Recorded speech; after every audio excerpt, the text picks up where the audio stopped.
Alright guys, so the last time when I said Nigeria is a crime scene, many of you thought that is an overstatement. Many of you think that statement is overboard. Why many of you believe that is an exaggeration? Many of you also believe, why is it that we don't have anything positive to say about Nigeria? But I want to tell you, that is far, far from the truth. You see, what we're doing here is not about bashing Nigeria or bringing Nigeria down. The purpose of this is to just touch light, to kind of bring light, to bring some clarity to what it means to enjoy the good governance. I'm trying to let you understand that we're not here to bash Nigeria, but to be what? To speak truth to power. To tell Nigeria that they deserve more than whatever they are getting right now. That is far, far from what democracy should have delivered in relation to what Nigeria is capable of. You see, I have two videos I want us to see. The first one is going to shock you, and the second one is actually a shocker. Let's watch this video together and let me know your opinion, what you think about this video. I am stayed in my area council. It's either you'll be APC, yes, or leave the area council.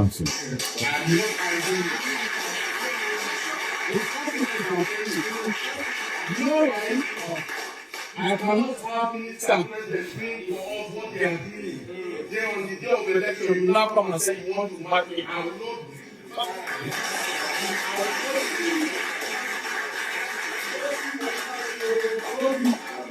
Somebody with us.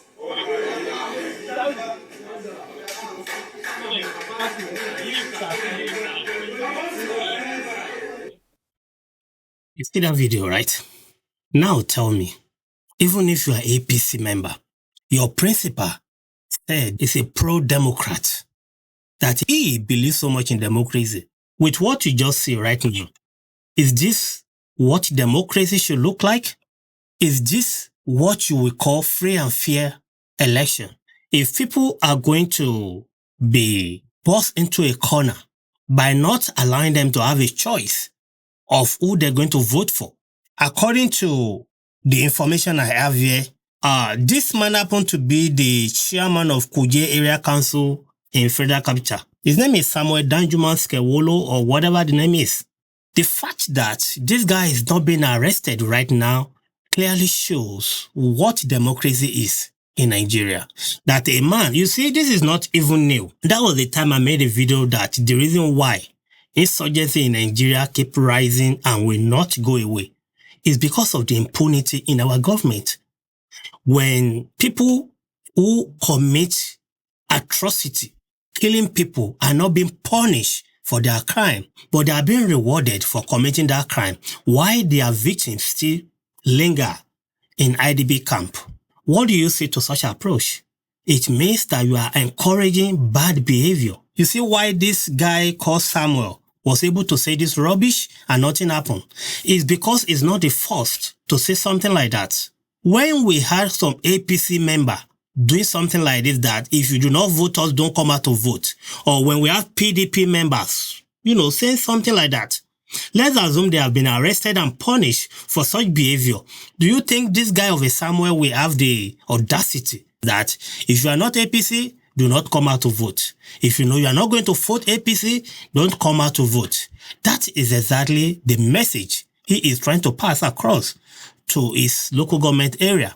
But I kid you not, nothing will happen to him because it's APC. That is a country you are telling me is not a crime scene. Our politicians, we have the ability to put fear in people who want to vote and deter them from voting because people will be scared for their lives. It is in this same Nigeria, before Osun gubernatorial election, that a sitting senator publicly making a statement that should have landed him in jail. But what happened to that senator? Nothing. Nothing happened to that senator. And that is Nigeria you are telling me is not a crime scene. This is the second video. Let's watch together.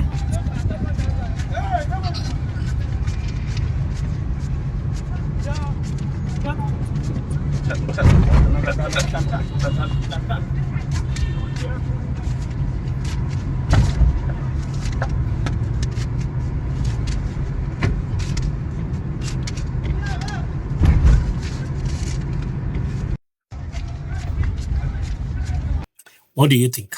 Just sit back and relax about it. What do you think? Is this a country? Should this be allowed? Many of you have been conditioned to believe this is normal. I won't blame Nigeria much about what is going on, even though they indirectly contribute to the detriment, this shenanigan that is going on. Many Nigerians contributed. They are part of the problem.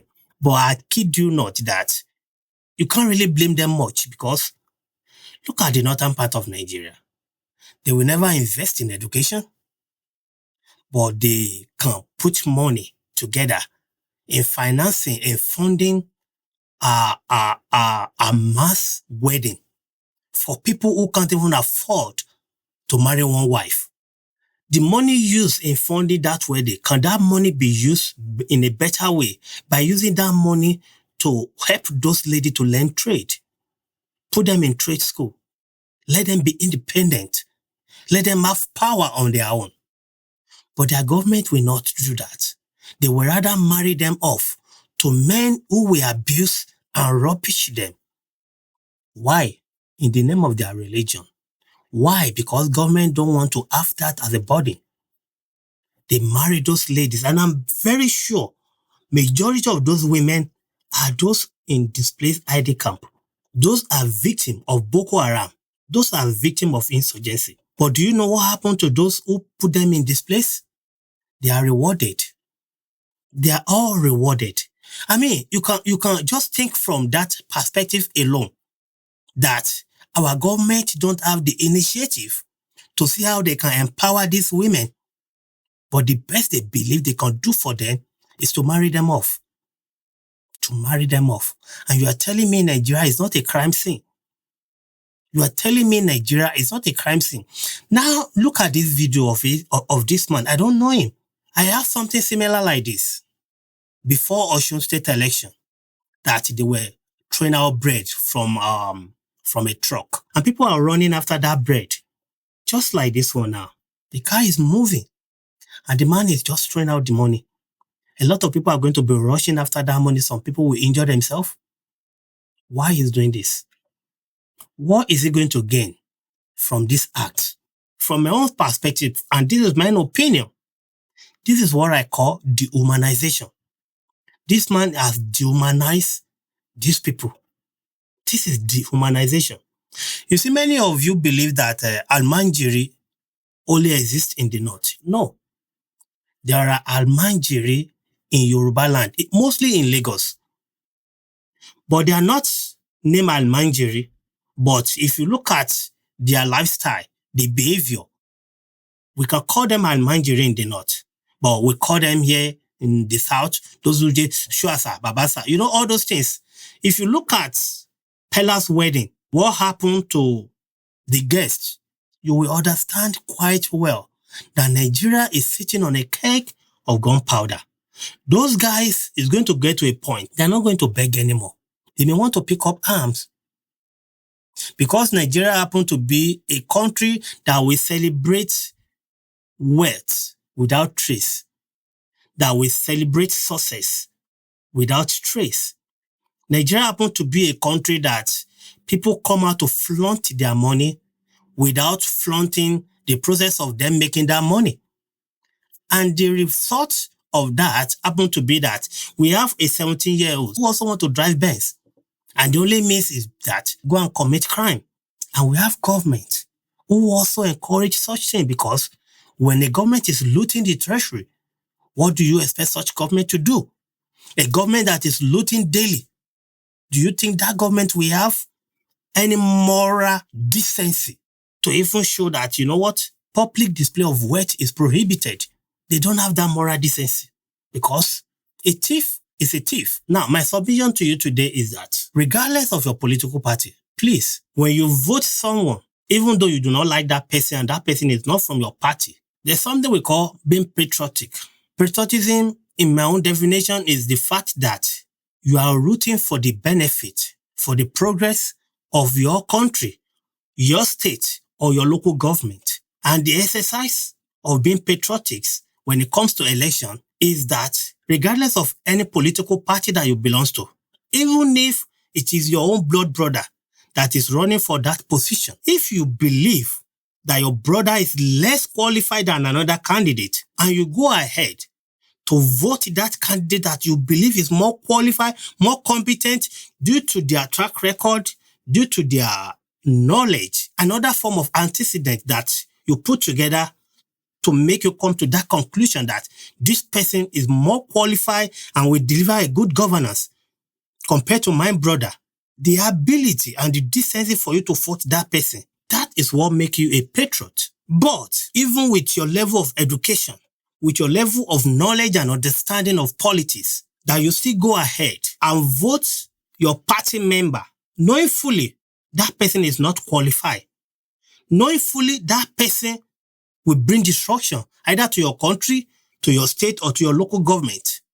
But you choose to vote that person and decide not to vote someone that is more competent. In my own version, that is partisan. That is what I call being delulu and being delusional. Nigeria is not going to grow if we continue this way. Nigeria will never grow if we decide to always lean towards emilocans or leaning towards tribalism or leaning towards religion. I'm going to say this before I close. What I believe personally is that any person that is an incumbent, if a sitting governor or a sitting president seeking re-election, what should be your campaign? The core of your campaign should be the works you have done. Let the work you have done campaign for you. You don't need to attack or battle with anybody. Any candidate or any opposition that shouldn't be your problem.